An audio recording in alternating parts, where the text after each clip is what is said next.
Bonjour à tous et bienvenue dans ce nouvel épisode de Fan Club Podcast. Aujourd'hui, un épisode plutôt sensationnel. Peut-être que vous l'avez vu, mais l'équipe Fan Club Podcast a été aperçue au stade olympique de Barcelone il y a de cela bien 2 semaines, dans les loges VIP après avoir été emmené par le jet privé de Bad Bunny pour assister à sa première en Europe. Et oui, c'était une opportunité qui n'arrive qu'une fois dans une vie finalement. Non mais bon, par où commencer? Cet épisode va évidemment donc être sur Bad Bunny, sur mon expérience. On a eu la chance avec un groupe de potes d'avoir des billets pour Bad Bunny et pour qui plus est le premier concert de sa tournée européenne.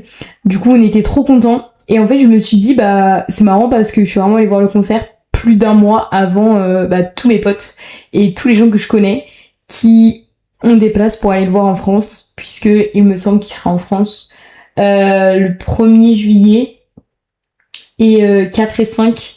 Là, il est à Marseille et à la Défense Arena à Paris. Du coup, je me suis dit, en vrai, pour tous ceux qui sont un peu comme moi, qui ne sont pas forcément fans de Bad Bunny, c'est un bon sujet à aborder. Et également, je pense que c'est, de manière générale, un sujet à aborder parce que ce qu'on a vu, c'est absolument exceptionnel. Donc j'ai trop hâte de vous raconter. Pour vous donner du contexte de cet épisode, parce qu'il va vraiment être différent que d'habitude, je suis partie voir ce concert avec 5 potes. On a eu ces places parce que l'un d'entre eux, qu'on va appeler James, qui est son vrai prénom, est fan de Bad Bunny, et quand les billets sont sortis, il nous a dit il faut absolument que j'en ai. Et moi perso, je suis d'avis que toute personne qui est fan de quelqu'un est censée aller le voir en concert. Pour le contexte, je pense que Bad Bunny est l'artiste numéro 1 de James depuis des années, genre vraiment des années. Donc moi je me suis dit vas-y, il faut qu'on récupère des putains de places pour le Jay. Donc c'est ce qu'on a fait avec Flavia. On s'est mis sur Ticketmaster France, Ticketmaster UK, Espagne, Belgique, Portugal. Non, je rigole. On a fait peut-être 3 pays et on s'est mis sur toutes les dates et on a réussi à en avoir. Du coup, au final, c'est ni moi ni Flavia qui avons eu des places, c'est James. Donc, je sais pas, peut-être on a servi à rien, mais on sait pas. En tout cas, on était là pour le moral support et c'est tout ce qui compte. Et du coup, au final, on a eu des billets. Et vous dites, mais Jeanne, en fait, si c'était juste pour prendre des billets pour James, pourquoi t'en as eu? Mais en fait, c'est que moi, à partir du moment où c'était à Barcelone, je me suis dit, mais les gars, je suis jamais allée à Barcelone, je suis jamais allée en Espagne, j'ai jamais fait de concert à ce stade quand j'ai pris les tickets, j'avais jamais fait de concert avec quelqu'un, et encore moins avec un groupe de personnes, et j'avais jamais fait de concert à l'étranger. Je me suis dit, il y a trop de premières fois pour que je dise pas oui et que je prenne pas mes places. Et également, je pense que aller voir Bad Bunny, quand on a l'opportunité, tu dis oui. Parce que même si t'écoutes pas ses chansons, c'est le genre d'artiste, tu sais que c'est trop bien son concert. Du coup, bien sûr, j'ai dit oui. Du coup, c'est peut-être un peu le contexte que je voulais donner pour vous expliquer comment va être structuré ce podcast. C'est que je me suis dit, en fait, j'aimerais vous partager l'expérience que j'ai vécue, mais cette expérience, je l'ai pas vécue toute seule. Du coup, à la base, je me suis dit, mais j'emmène mon micro à Barcelone et directement après le concert, on enregistre un épisode. Parce qu'il faut savoir, le concert était vendredi soir et nous, on y est allés vendredi, samedi, dimanche. On est revenu le lundi matin en France. Du coup, je me suis dit, pendant le week-end, on enregistre un podcast tous ensemble, quoi. Que Nini, nada, c'était pas du tout la vibe. Moi, j'avais trop la flemme de bosser sur le podcast. J'avais trop la flemme de casser l'ambiance et dire, bon les gars, maintenant, on va enregistrer un podcast. Du coup, à la place, comme j'ai complètement oublié de faire mon taf, je leur ai dit envoyez-moi un message vocal ou un texte et je me débrouillerai pour vous inclure dans le podcast. Donc, techniquement, c'est le premier épisode avec des invités. Wouh Trop bien. Du coup, voilà. Je pense que c'est trop cool. Et en vrai, à mon avis, c'est aussi la meilleure manière de faire parce que j'ai l'impression que je perds en crédibilité et que à chaque fois que je vous dis qu'il y a des trucs trop bien, bah même si vous me croyez, peut-être que à force... En vrai, non, parce qu'à chaque fois que je dis qu'il y a des trucs trop bien, bah au final, c'est vraiment trop bien. Genre, Off Campus, je l'avais pré-shot. It Rivalry, je l'ai pré-shot. Du coup, bah, commencez à sauter le pas sur mes recommandations. Mais bon, bref, peu importe. De toute façon, là, c'est pas une recommandation parce que si vous avez pas encore vos tickets pour Bad Bunny, je pense que c'est très mal parti pour le voir dans un mois. Donc, ceci s'adresse à tous ceux qui ont le seum de ne pas pouvoir y aller et du coup, qui vont vivre à travers nous notre expérience.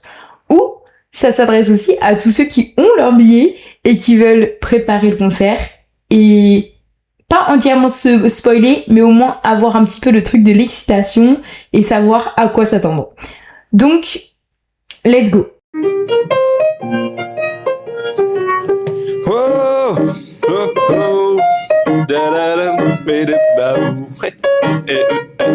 Sans plus attendre, j'aimerais commencer par un audio de James qui est pour moi fondamental. Puisque ce qu'il faut savoir, c'est que moi, comme je vous l'ai dit, je n'étais pas du tout préparée. C'est-à-dire que les chansons de Bad Bunny que je connaissais, c'était soit parce que tu peux pas passer à côté, soit parce que je suis pote avec James et que les seules musiques qu'il met en soirée, c'est des musiques latino. Voilà, il faut le dire. Et du coup, un petit vocal de la part de James. Parce que je me suis dit, qui d'autre que lui pour, genre, dire ce qu'il faut savoir avant d'aller à un concert de Bad Bunny. Du coup, je vais vous laisser écouter James. Alors, pour le concert de Bad Bunny, bah, en vrai, j'ai tout kiffé. C'était incroyable. Pour moi, il n'y avait pas de défaut.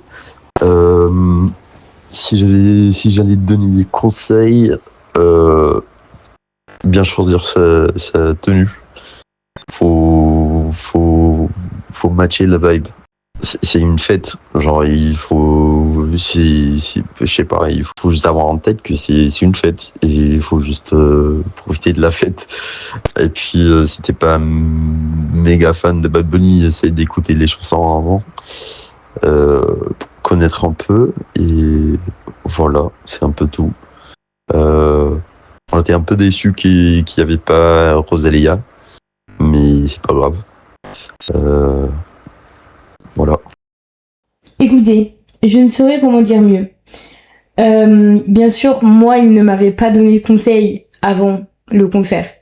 Mais honnêtement, je suis assez d'accord avec lui. La première étape de ma préparation, ça, je l'ai dit dès le mois de mai 2025, quand on a acheté les billets, il faut que j'apprenne les musiques. Alors, les gars, je pense que ceux qui m'écoutent régulièrement, ils ne savent plus le nombre de fois où j'ai dit je lance une opération, un grand projet, apprendre Bad Bunny 101, comment se préparer pour le DTMF Tour, comment on fait. Résultat, ce qui s'est passé, c'est que uniquement peut-être 2 ou 3 semaines avant, j'ai commencé à écouter ses musiques. Je pense que commencer un mois avant, donc c'est-à-dire commencer maintenant, si vous ne connaissez pas du tout Bad Bunny ou si vous connaissez que quelques chansons, c'est cool. Je pense que c'est la bonne durée, c'est le bon délai et pour moi, il n'y a pas besoin de apprendre les paroles, il n'y a pas besoin de forcément comprendre pour kiffer le concert. Après, je pense quand même que moi, ce que je regrette, c'est de m'être pas plus penchée sur la signification de certaines chansons, parce que ce que j'ai eu la chance d'avoir à Barcelone, c'est que en fait, t'es vachement porté par ce que veut dire la musique, puisque on est entouré de personnes qui sont hispanophones et du coup qui comprennent les musiques. Et du coup, en fait, des fois je ressentais un décalage entre ce que je pensais de la musique avec ce qu'elle était réellement.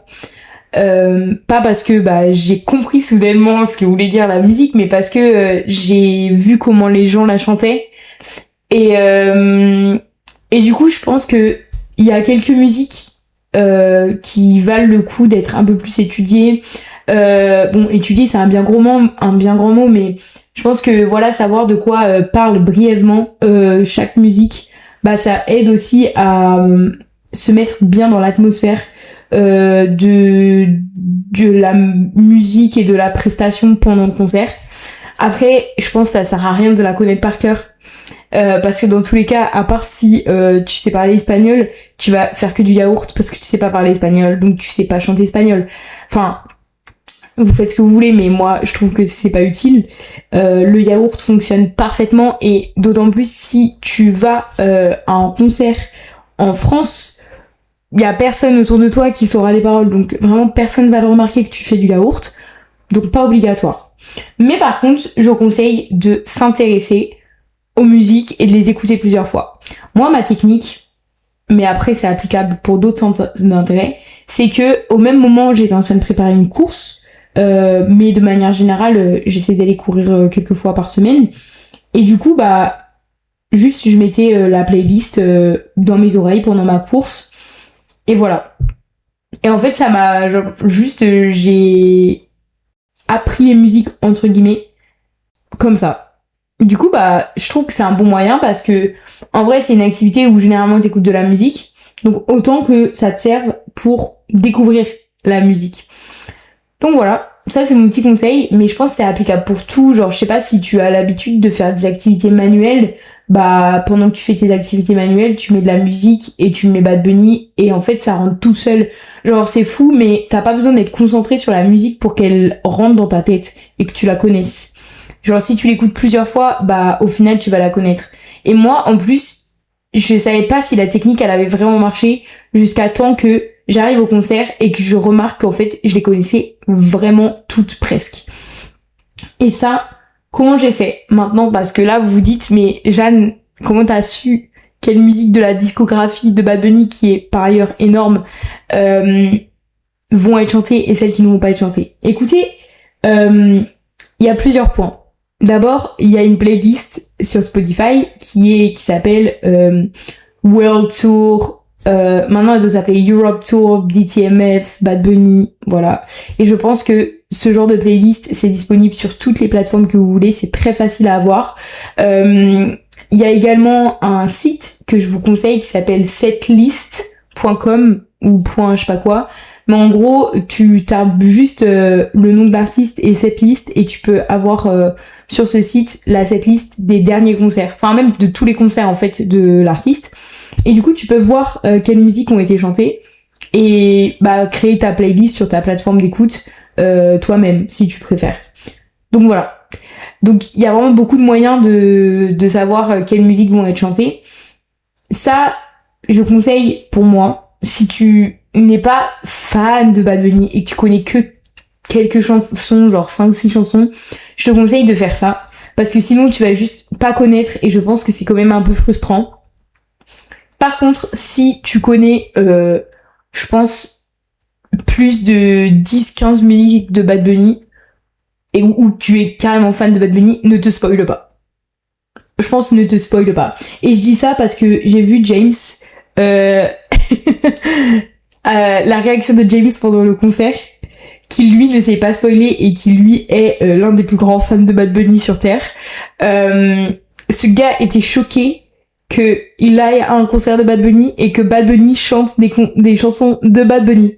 Du coup, je trouve que c'est la meilleure chose qui puisse arriver quand tu vois ton artiste préféré. Donc, je conseille que si vous êtes vraiment fan de Bad Bunny, ne vous spoilez pas du concert. Genre, ne vous spoilez pas de quelle musique, de quel ordre. Bien sûr, je pense qu'il y a certaines choses qui sont inévitables et que vous allez être spoilés, même vous savez déjà, mais vraiment essayez de vous spoiler au minimum de ce qui se passe pendant des prestations précises. Se faire spoiler de la vibe du concert ou bien ce qui s'y peut s'est passé, c'est ok, mais genre, essayez de pas vous faire spoiler là cette liste. Donc voilà. Le deuxième point, c'est penser l'outfit. Je trouve que ça, c'est hyper important qu'on en parle. Parce que je suis entièrement d'accord avec James sur le fait que l'outfit, c'est une réelle question. C'est une réelle question pour tous les concerts auxquels on va désormais. Ça, c'est quelque chose qui est récent et qui se fait de plus en plus pour des grands artistes avec une signature incroyable, de s'habiller, genre prévoir son outfit pour aller à un concert. Et moi, j'adore ça. J'adore ça, je trouve ça tellement important.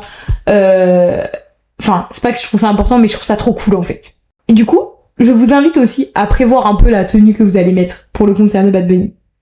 Mais j'ai quand même quelque chose à dire. C'est que je pense la définition de James est la bonne dans le sens où il faut prévoir sa tenue parce que c'est une fête. Genre, c'est une fiesta. L'ambiance, c'est genre fête d'été. Mais c'est tout ce que je peux dire. Parce que je pense que c'est le concert avec, pour moi, la plus grande difficulté de genre esthétique d'outfit que j'ai fait de ma vie. Parce qu'en fait,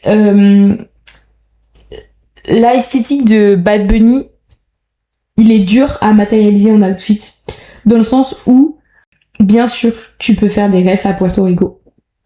Tu peux faire des refs à, je sais pas, la chaise de son album. Ça, j'en ai vu plein des inspi comme ça. Mais la vibe même de ton outfit, genre, c'est hyper dur à déterminer.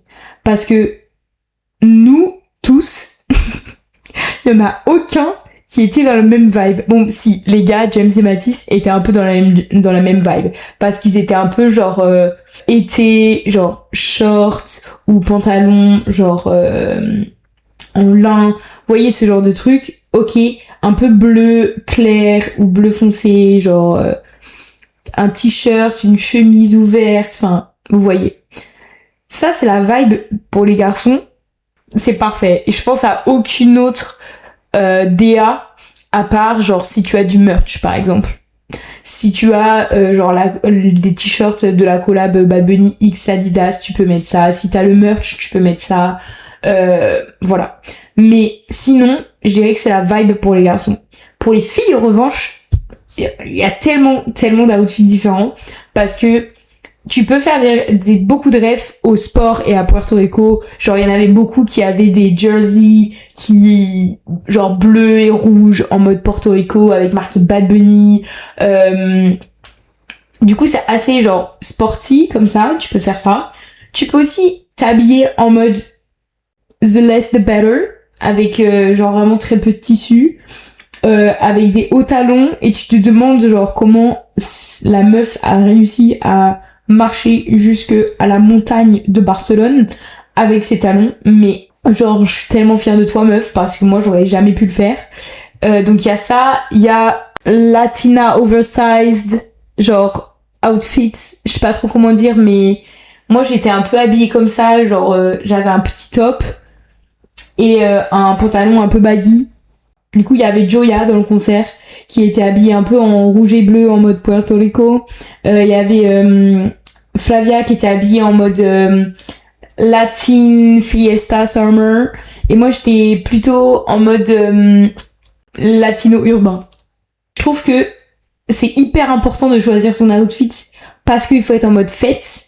Mais la définition de fête, elle est tellement large que c'est hyper dur en vrai. Genre, il n'y avait pas de cohérence d'outfit. Il n'y avait pas une définition universelle de comment il faut s'habiller à un concert de Bad Bunny. Donc ça, je suis d'accord avec James, mais il faut savoir que quand même, je ne sais pas vraiment comment vous devriez vous habiller pour le concert de Bad Bunny. Mais si je devrais peut-être lister les choses là comme ça, top of mind, je parle horriblement aujourd'hui, top of mind, mais pour que je me prends. Si je devrais lister les choses, je dirais quand même, genre, il faut avoir une espèce de vibe un peu latino. Soit en faisant des refs directement à Porto Rico, donc par exemple les couleurs du drapeau, avoir un jersey Porto Rico. Du coup, ça je dirais c'est le premier truc. Ou sinon, ça peut être juste, genre, en s'habillant hyper summery, quoi. Genre, juste, vous êtes à une fête d'été. Je pense que pour les garçons, c'est le plus simple. Pour les filles, c'est vraiment beaucoup plus dur. Mais la vibe, globalement, c'est genre, c'est une soirée d'été. En gros. Du coup, bah, peu importe comment vous avez l'habitude de vous habiller pour les soirées d'été, bah, voilà, c'est comme ça qu'il faut s'habiller. Après, je conseille quand même, ça reste un concert, et même si c'est tellement tentant de s'habiller trop bien à un concert, n'oubliez pas que vous restez debout pendant plusieurs heures, même si vous n'êtes pas en fosse. Hein. Un concert de Bad Bunny, mais un concert de manière générale, moi je reste debout pendant tout le concert. Donc en fait, moi perso, j'éviterai les talons, les chaussures un peu pas confort, enfin voilà. Donc ça c'est la première chose. Et aussi, en fonction de si vous êtes dans un stade ou pas, regardez la météo par pitié, parce que nous, on a eu de la chance et il faisait beau, il faisait très beau, mais n'oubliez pas que genre un concert, ça se termine à 23h. À 23h, c'est pas forcément la même température que quand vous rendez au concert à 19h. Donc, prenez ça aussi en compte. Whoa, oh, oh. J'ai 2 autres personnes à vous faire rencontrer. Bon, je pense que on va commencer par Flavia, qui nous a aussi laissé un petit audio. On va pouvoir un peu discuter de son avis, qui est ma foi très long, puisqu'elle a laissé un audio de 7 minutes. Et je pense que, du coup, comme il est très long, je vais peut-être faire des pauses et réagir. Je pense que c'est plus simple. En tout cas, perso, je trouve que c'était le meilleur concert que j'ai fait dans ma vie. Genre, j'ai vu quand même plusieurs artistes différents, mais ça, c'était vraiment exceptionnel. Je pense, de un, le fait qu'on était quand même en Espagne, Barcelone, genre la ville, to be, même si on pourrait penser que Madrid serait plus fou, mais à mon avis, Barcelone, c'était vraiment, voilà, the place to be. Surtout le fait que c'était le opening de la tour, ou du tour, de la tour, je sais pas trop. Excuse my French mistakes. On excuse the French mistakes. Et on embrace the French mistakes. En tout cas, voilà, vu que c'était l'opening, je pense qu'il y avait plein de petits trucs genre sympas qui rendaient vraiment toute l'expérience genre extra. Surtout tous les artifices, vu que c'était un stade complètement ouvert, je pense que c'est quand même un truc qu'il va pas pouvoir faire partout pour des raisons logiques. Donc voilà, je trouve ça c'était super sympa. Ça, c'est vraiment un truc que je suis complètement d'accord. Et pour moi, c'est l'une des raisons pour lesquelles le concert à Paris La Défense va être moins bien. Voilà. Pour moi, le Vélodrome sera mieux que la Défense. Voilà. Tout simplement parce que il y a beaucoup de feux d'artifice dans son show, et que du coup, je me demande en fait comment il peut adapter ça, enfin autant de feux d'artifice dans une salle fermée. Donc voilà, et surtout que je ne suis pas sûre qu'il fasse beaucoup de dates, beaucoup d'autres villes dans des salles et pas dans des stades. Et du coup, à mon avis, si vraiment c'est mineur le nombre de salles, bah y a pas d'adaptation quoi, parce que c'est pas rentable sinon. Donc ouais, désolé pour tous ceux qui vont à La Défense, mais je pense que du coup ça sera moins bien. Même l'endroit, genre ça avait vraiment quelque chose de très original. On se sentait comme dans un stade vieux, des genre Roman Empire vibes. Je rigole parce qu'en fait c'est tellement vrai. On était dans le stade olympique de Barcelone et genre il a été construit dans les années 80 pour les Jeux olympiques du coup de Barcelone, et vraiment l'architecture, si ça vous intrigue, je vous conseille d'aller voir des photos, parce que genre juste la position, la localisation du stade par rapport à Barcelone, c'est trop fou, genre vraiment c'était trop beau. Du coup je pense que ça rajoute aussi beaucoup de cachet au concert qu'on a vécu, parce que genre en vrai tu vois, même si c'était au Stade de France ou au Vélodrome, bon après le Vélodrome je connais moins comment il est, mais c'est sûr qu'au Stade de France, genre la vibe n'est pas la peine. Genre là vraiment c'est comme si on était dans un amphithéâtre romain quoi, genre ou grec. Genre vraiment c'est tout à ciel ouvert, y a rien du tout qui nous protège quoi. Du coup c'était trop cool en fait.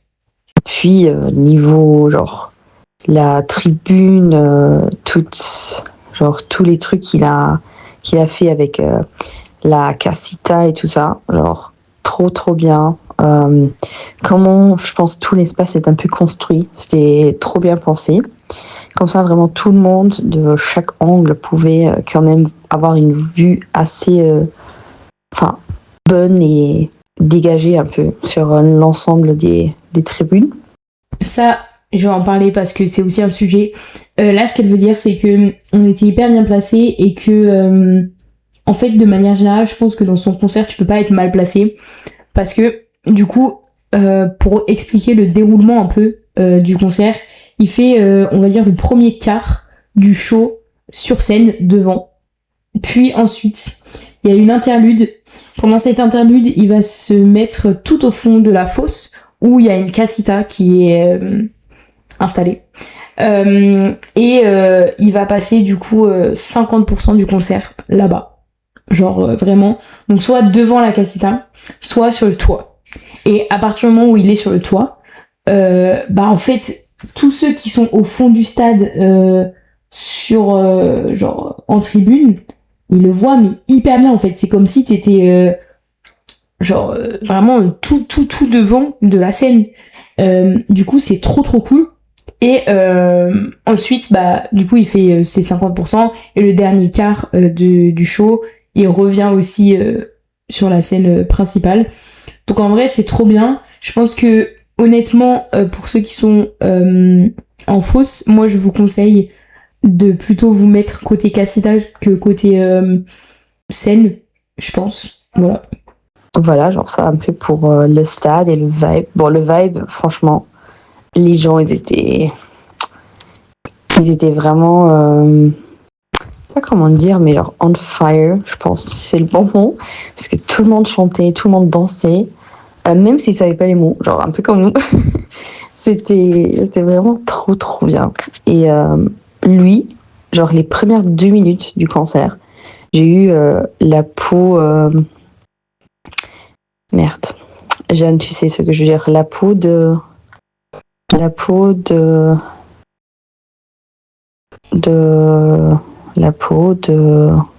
poule. Non. I don't know. Bon, j'ai aimé laisser ce moment parce que je trouve ça un peu marrant, mais elle parle de la chair de poule. Et pourtant, je suis quand même un Bad Bunny fan, mais pas genre en mode je l'écoute tous les jours, je connais toutes les chansons par cœur et tout. Genre j'ai vraiment vu d'autres artistes dont je suis beaucoup plus fan encore, mais pourtant c'était tellement émouvant et émotionnel et tellement pensé aussi l'entité du concert. Aussi comme il inclut son équipe, genre vraiment tout le monde joue un peu un rôle dans ces concerts, dans ce concert. Et on voit que c'est très pensé et réfléchi, et il y a un concept derrière. Et ça, c'est trop bien. Et surtout, pour moi, la chose la plus importante, c'est que on voit quand même que c'est la musique qui nous ressemble et nous, unit des personnes du monde entier.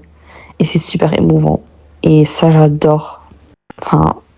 De la musique en général. Et je pense, spécialement pour lui, c'était vraiment trop bien. Moi, je suis moitié d'accord avec elle, moitié pas trop d'accord. Sur le fait que chacun a son rôle et que le concert est hyper bien pensé, je suis d'accord. Le concept de Casita est énorme. Il faut savoir que du coup, en fait, devant cette Casita sur le porche, il y a plein de gens. Il y a une partie qui est ses danseurs, une partie qui sont des stars locales ou des stars juste du monde entier. Et il y a aussi des fans qui ont été piochés au hasard au début en arrivant au concert. Et du coup, ça apporte vraiment une vibe de fou, en fait. De voir ça, c'est très très cool. Donc ça, je suis d'accord. Après, je dirais pas non plus que c'est le concert où l'artiste inclut le plus son équipe. Parce que c'est vrai qu'il y a des concerts où, genre, ces gens-là ont la parole. Après, j'ai beaucoup aimé l'inclusion pendant l'interlude de Los Pleneros de la Cresta. Excuse my Spanish accent. Mais j'ai beaucoup aimé comment eux, ils ont pris leur place. Ça, j'adore. Mais pour moi, sur ce point, je dirais pas que c'est l'artiste qui inclut le plus son équipe. Par contre, ce que je suis d'accord avec elle, c'est comment il a été pensé, c'est très très intelligent, c'est très bien fait, et en fait, de manière générale, t'as l'impression de juste être, genre, dans une soirée, genre, en festival. En fait, t'as l'impression d'être dans un festival dans ce concert, alors que c'est un truc de 2 heures, quoi. Et ça, c'est fou. Ouais, enfin, quoi d'autre à dire? Il est vraiment une star. Il est vraiment la star qu'il pense d'être, quoi.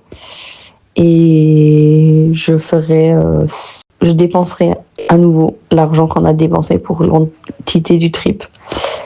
Et c'est vraiment un core memory que je vais jamais oublier, d'ailleurs. Voilà, j'ai adoré. Point négatif, j'en ai pas en vrai, franchement. Donc franchement, Benito, c'était excellent. Et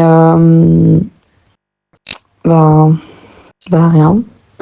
10 sur 10, quoi. Voilà l'avis de Flavia. Écoutez, je pense que j'ai réagi au fur et à mesure, donc j'ai pas grand chose à ajouter. Je voudrais aussi vous lire du coup le petit message de Joya qui était avec nous. Whoa, oh, oh.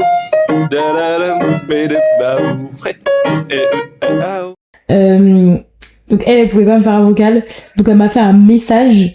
Je vais vous lire.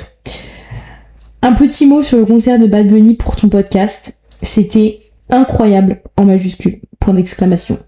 Ambiance 10 sur 10 avec tout le show, feu d'artifice, les danseurs, la mise en scène qui rend hommage à chaque éra de lui. Ça, c'est quelque chose que moi, j'ai pas pu identifier, mais que Joya, qui est aussi très très très très fan, comme James, de Bad Bunny, je pense que c'est quelque chose qui est agréable à voir. Moi, du coup, je l'ai pas identifié, mais ok. C'est pour tous les fans. Écoutez, c'est bien fait sur ce point-là. Et je pense que ça rejoint quand même aussi beaucoup ce que disait Flavia sur le fait que le show a été hyper bien pensé de manière générale. Elle dit aussi que ce qui m'a le plus touchée, c'est de voir tout le monde danser, chanter, kiffer le moment ensemble. Et au fond, c'est exactement ça que la musique devrait faire, rassembler les gens et nous faire réaliser qu'on a tellement plus en commun que de différences. C'était aussi fascinant de voir et ressentir cette joie de vivre, cette capacité à juste vivre dans le moment présent. Et franchement, ça fait particulièrement du bien en ces temps difficiles marqués par les crises et les conflits internationaux. Ça, je suis complètement d'accord. Et Flavia l'a aussi évoqué dans son vocal. C'est le truc que je retiens aussi beaucoup, c'est le fait qu'on soit vraiment tous dans le moment présent. Ça, c'est quelque chose qui est vrai dans beaucoup de concerts et dans tous les bons concerts en réalité. Genre, c'était la première fois que j'allais à un concert où je comprenais pas les paroles, et du coup je trouve que c'est marquant de fou parce que je comprends pas ce qui est dit, mais je le comprends quand même. Et ça, ça fait tellement du bien. Et par ailleurs, être là entouré de personnes qui sont pas du même pays que nous et tout, on était en mode putain, on est tellement tous les mêmes, genre. Du coup, voilà. Et elle finit en disant merci à Benito Antonio de réussir à rassembler autant de personnes, même sans parler la même langue, parce qu'au final, la musique transmet un message universel, l'amour. Et cette phrase, je voulais absolument la dire parce que elle résume tellement bien le message de sa tournée, puisque la phrase de la tournée et la phrase qu'il a lancée au Super Bowl, c'est The only thing more powerful than hate is love. La seule chose qui a plus de pouvoir que la haine, c'est l'amour. Et honnêtement, s'il y a bien un truc qui résume ce concert et cette tournée, je pense, c'est ça, c'est beaucoup d'amour, beaucoup de références à sa culture. Mais ce qui est marrant, c'est que c'est des trucs très spécifiques latinos, mais que des fois j'étais en mode putain, mais c'est aussi notre culture. Genre, des fois, les choses hyper spécifiques culturellement, c'est aussi les choses qui sont les plus universelles. Parce que, in fine, genre, tout ce qui est culturel, toute leur manière de célébrer, au final, c'est juste genre leur manière de montrer leur amour. Et ça, il y a rien de plus universel. Et j'ai pas grand chose à ajouter de plus. C'était une chance de pouvoir y aller. C'était de y aller au concert et de y aller en Espagne. Pour moi, ça sera moins bien en France. C'est sûr à 100%. Désolée. Mais je pense que ça va être moins bien en France. Ça veut pas dire que ça sera nul. Juste, je pense que ça va être difficile de top le premier concert de la tournée européenne et de top genre le fait qu'on était en Espagne avec que des gens qui vivent pour Bad Bunny, genre le nombre de ultra fans, c'est énorme. Alors après, je dis pas que genre il y a pas d'ultra fans en France, et je pense aussi que la communauté latino sera énorme pendant les concerts, mais je pense que la vibe sera quand même différente, d'autant plus que comme je l'ai dit, à Paris, je pense qu'il y aura pas de feu d'artifice. Du coup, voilà, j'ai du mal à imaginer comment ça va se faire, mais globalement, s'il y a quelques trucs qu'on doit retenir, c'est pour ceux qui ne connaissent pas bien Bad Bunny, préparez en écoutant les musiques, préparez votre outfit, kiffez le moment parce que c'est une putain de fête. Genre, jamais vu un concert plus fête que celui de Bad Bunny. Et essayez de trouver un moyen d'être dans la casita. C'est tout ce que je peux vous souhaiter. Et si vous êtes en fausse, mettez-vous derrière. Voilà. Par rapport aux autres concerts que j'ai l'habitude de faire, je regrette pas du tout d'y être allée. Je suis hyper reconnaissante d'avoir pu y aller, d'avoir pu genre participer à ça, et je suis trop contente que la moi d'il y a 1 an ait pris la décision d'acheter ses billets et de dire oui à James. C'est vrai que c'est hyper bizarre de pas aller à un concert de quelqu'un que j'admire, parce que généralement c'est un peu ça, que ça soit les très grands artistes, mes artistes préférés, ou des artistes que j'écoute plus occasionnellement, c'est quand même des gens que j'admire, que j'adore la vibe, etc. Et Bad Bunny, je le connaissais vraiment pas beaucoup, mais franchement, je pense que ça m'a rendu un peu fan, même carrément. Enfin, je dis pas que je vais le suivre de fou furieux et que genre maintenant je suis sa fan numéro 1, mais honnêtement, genre j'ai appris toutes ses musiques. Toutes les musiques du tour, je les ai écoutées, et genre pour moi c'est à jamais lié à cette expérience, à ce concert, et du coup je peux pas je les écoute encore quoi. Du coup ouais, c'est mon expérience, je suis trop contente d'avoir pu faire ça. C'était tellement un moment genre hors du temps. Comme je l'ai dit aussi, c'était genre beaucoup de premières fois pour moi, puisque c'était mon premier concert pas en anglais, puisque j'ai fait que des concerts en anglais dans ma vie. Du coup, c'était la première fois pas en anglais et pas dans une langue que je comprends pas.